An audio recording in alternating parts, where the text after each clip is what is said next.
On va faire le test du chariot de randonnée. Donc pour ce test, je vous ai préparé le chariot en mode traction et j'ai rempli donc mon sac à dos, c'est un gros sac à dos 70 litres plus 10 litres au poids de 12 kg.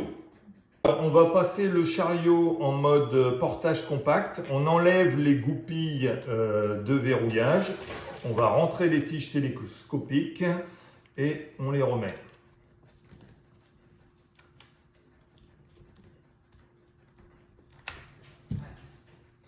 Pareil de l'autre côté.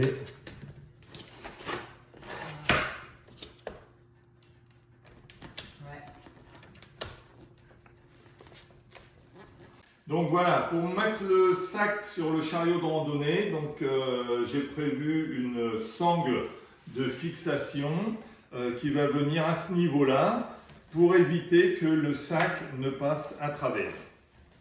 Donc là, on fait comme on veut pour la fixer. Moi, ce que j'ai fait, c'est un truc comme ça, voilà.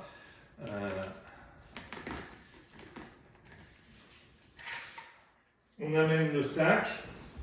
Le sac, on va le poser sur le ventre pour pouvoir le mettre au dos en portage.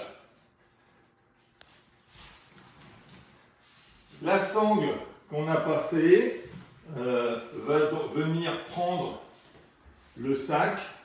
Donc moi je passe ici.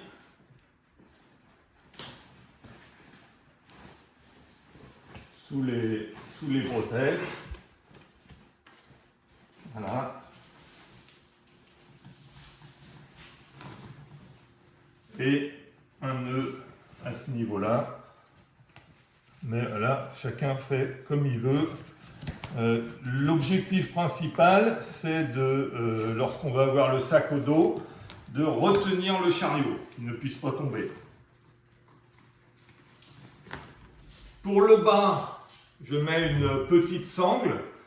C'est particulièrement bien adapté sur ce modèle de sac, étant donné qu'on a des sortes de petits, je ne sais même pas comment ça s'appelle, des petits clips là-dedans. Donc là, ça va super bien.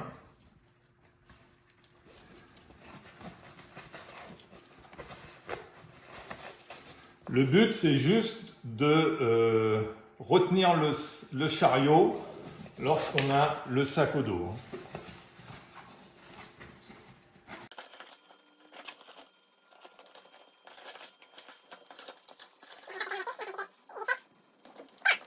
Voilà, le sac est prêt, on est prêt à partir.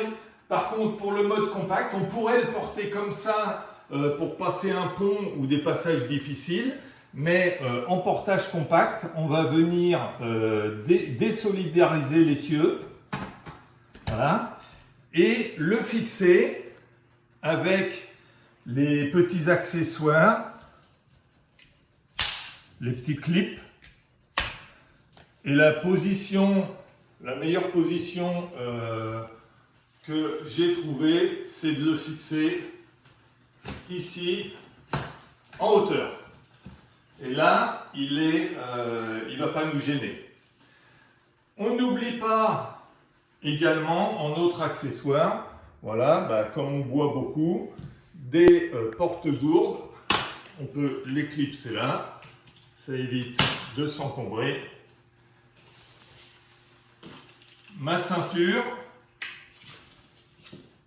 alors je vais vous montrer ici, les sangles. Les petites sangles de traction, donc qui vont venir, alors la ceinture, j'ai pris cette ceinture là, mais n'importe laquelle conviendra bien. Les sangles, les petits crochets de traction sont très pratiques, ceux-ci, on les passe, on verrouille d'un côté,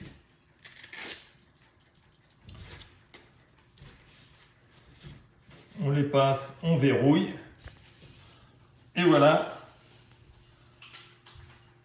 On est prêt à partir. Allez, je vous propose d'aller sur le terrain et on continue les essais. Donc je vais là c'est facile à mettre au dos parce qu'il est sur la table. Hop.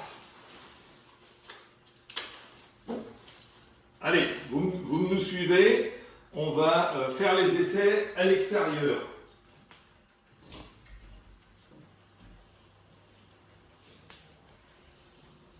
Bon, c'est bon.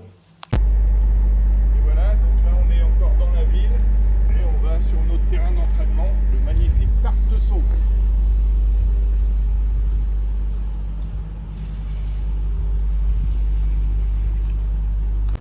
Voilà, super. On va se mettre sur le banc, c'est l'idéal et on va passer en mode tractage.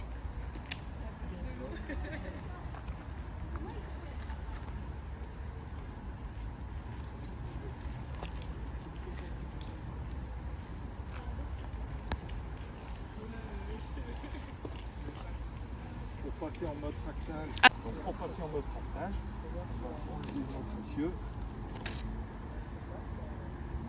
On va enlever nos goupilles.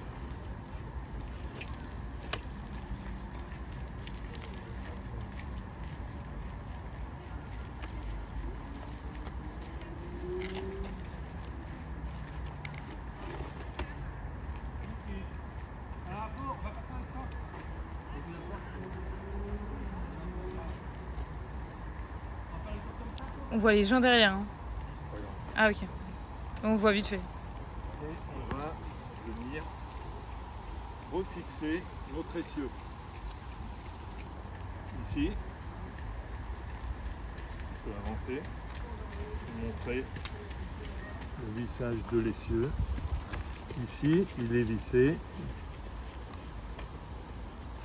On fait attention de bien le serrer dans le filetage. Et voilà, ça c'est bon. Les gourdes, on va se les remettre ici.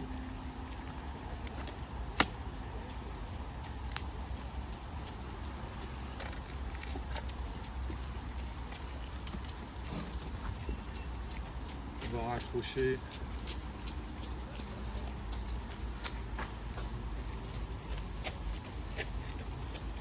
les sangles devant.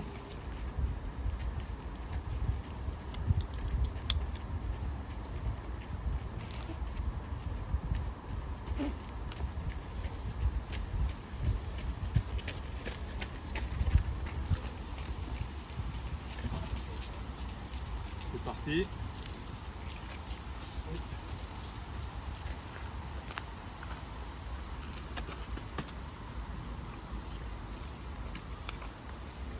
On reprend ici, donc il y a un mois on avait fait des essais mais ça n'a pas du tout marché.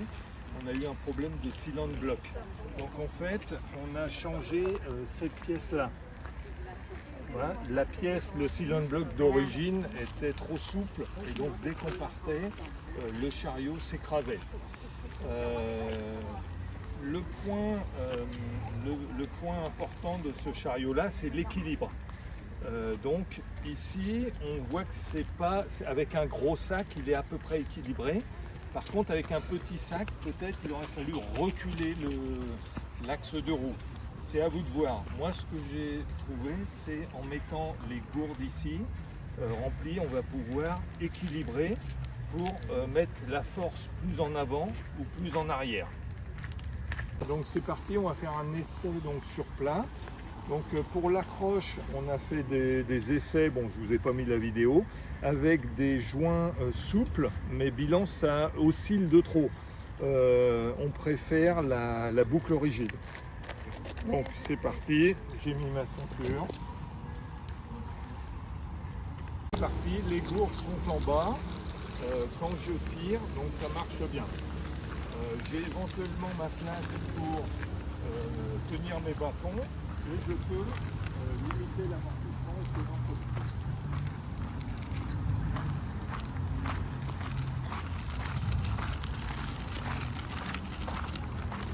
Là on a typiquement 3 kg à la ceinture. Les gourdes sont toutes en bas.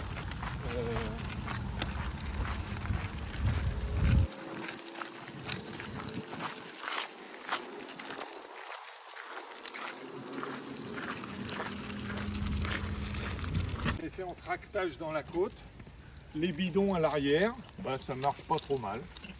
Je sens un petit peu plus de poids.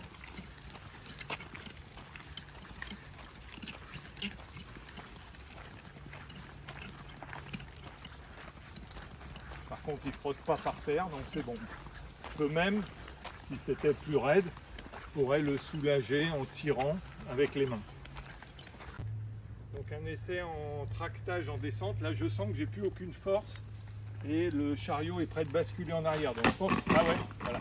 Donc il va falloir mettre les gourdes plus en avant. On repart. Voilà, là ça va mieux. Si la pente était plus raide, je pourrais le retenir avec mes mains. Là, on a décroché les boucles et on va faire maintenant poussage en montée. Donc on est décroché et tout simplement, j'ai remis les gourdes en bas. Je pense que c'est la bonne position. Et voilà, je peux le pousser comme ça si c'est très raide.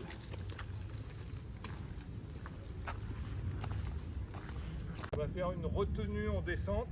Donc là pareil, on le retient. Bah là ça va bien.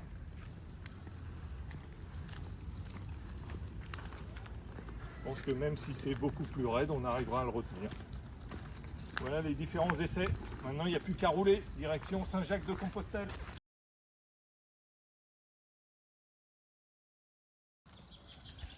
Et nous voici donc sur le vélorail au sud d'Étampes.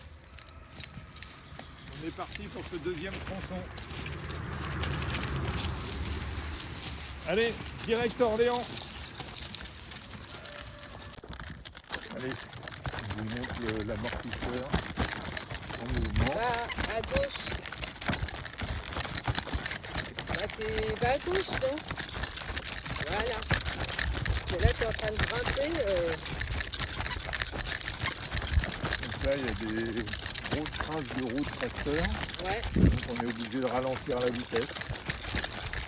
Étant donné que ça nous fait économiser peut-être 3 km si on avait pris des départementales. Oui, On est content.